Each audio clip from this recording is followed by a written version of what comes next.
Oppenheimer e as mulheres apagadas na ciência. Inspirado na campanha de lançamento do filme de Christopher Nolan, Oppenheimer, pensei no enredo de um filme com histórias reais de cientistas apagadas dos livros-texto. Mas por que elas foram apagadas? Simplesmente porque elas eram mulheres. O primeiro ato desse filme é um spin-off do aguardado Oppenheimer, onde o próprio aparece aqui, mas não como ator principal, e sim como coadjuvante.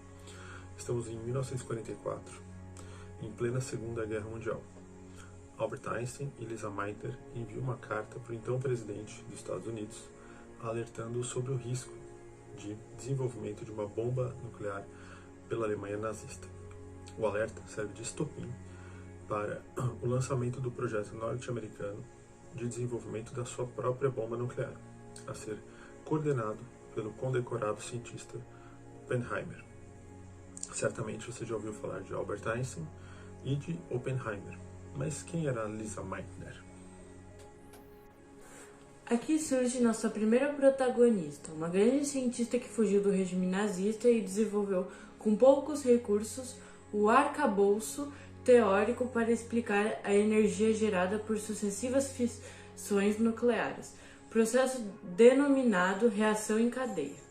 Com seus cálculos, foi possível controlar o processo e utilizá-lo na manufatura de bombas nucleares. Os cálculos foram embasados em experimentos realizados na Alemanha, no laboratório de Otto Hahn, colaborador e usuário dos conhecimentos e cálculos de Lisa, em 1944. Otto e Lisa são condecorados com o Prêmio Nobel de Química pela descoberta da fissão de núcleos pesados. Puxa, perdão, li o envelope errado. Lisa não ganhou a medalha. O comitê ignorou sua indispensável contribuição científica, uma vez que Otto não a mencionou nas suas publicações. Otto aproveitou que tudo que trocavam era feito de maneira clandestina, visto que ela era fugitiva do Terceiro Reich e ele era um pesquisador alemão. Hoje sabemos a importância e relevância de Lisa na área da química nuclear, graças a uma geração de historiadores e meios de comunicação antes não existentes, que estão trazendo à tona a verdadeira história por trás daquela contada pelos homens que estão no poder. Falando em novos meios de comunicação, continuaremos nossa história recontando outro feito científico descoberto durante a Segunda Guerra Mundial. Aqui entra outra protagonista, Hedy Lamarr. Se você buscasse seu nome antes de 1997, saberia apenas que ela foi uma grande atriz de Hollywood. Ela fez inúmeros filmes e, por ser muito bonita, era escalada apenas para papéis de femme fatale. Apesar de tentar fugir do seu estereótipo erotizado, não a deixavam explorar seu intelecto em seus papéis. Antes de fugir da Áustria e migrar para os Estados Unidos, Hedy foi casada com Frederick Mann, um importante fornecedor de artefatos militares para os regimes fascista italiano e nazista alemão, que a exibia como troféu de suntuosos jantares de negócios que eram oferecidos em sua casa. Astuciosa, fingia ser uma ouvinte boçal e anotava todos os planos e tecnologias de guerra que eram discutidos em sua presença. Refratária à guerra e aos regimes autoritários, encontrava-se com cientistas e lia tudo o que existia de material de ciência aplicada no castelo onde era mantida como prisioneira. Quando fugiu, levou consigo um vasto conhecimento sobre inimigos. Acelerando a história e chegando ao ápice da sua sagacidade, Hedy e o pianista George Antheil criaram um sistema de comunicação baseado em escalas musicais. Sistema este que poderia embaralhar frequências de sinais de rádio, sendo então capaz de bloquear o sistema de navegação de mísseis. O alvo seriam os mísseis dos letais submarinos alemães. Hedy e George submeteram a ideia ao Departamento de Guerra norte-americano, que o recusou sumariamente, em junho de 1941. Como dar crédito a uma atriz e a um pianista desconhecido?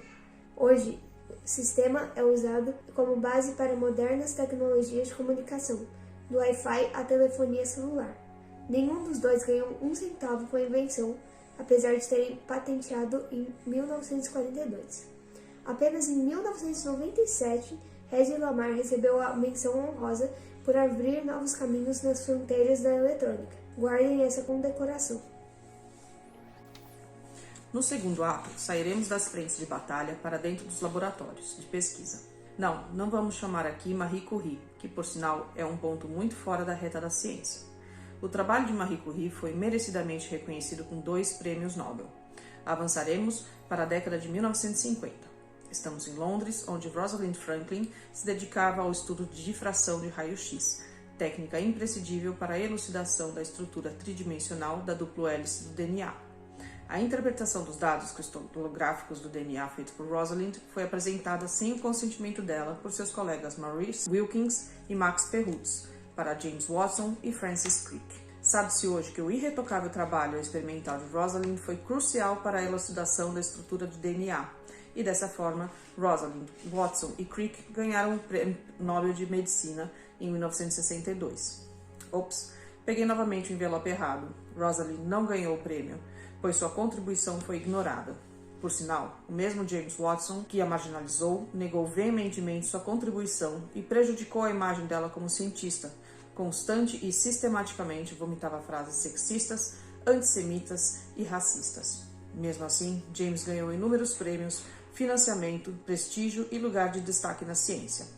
Muito recentemente, somente em 2018, aos 90 anos, começou a perder laureas e títulos por defender, e na verdade continuar a defender abertamente, a falácia da supremacia branca. Respiremos, pois passamos da pior parte do nosso filme. Aqui entra em cena nossa última protagonista, Kathleen Karikó, cientista húngara que sempre teve como linha de pesquisa o RNA mensageiro. Desde a década de 70, Kathleen acreditava na possibilidade de usar essa biomolécula para combater doenças.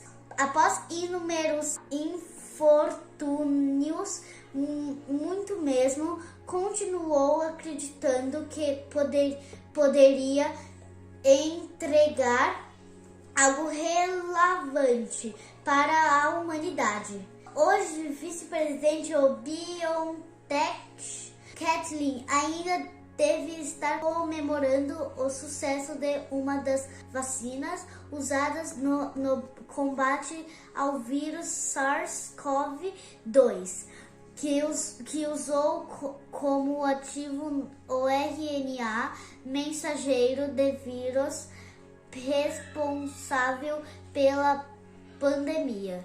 Talvez Kathleen, hoje com quase 70 anos, seja a única das 4 protagonistas menosprezadas dentre tantas outras que conseguirá ganhar o prêmio Nobel.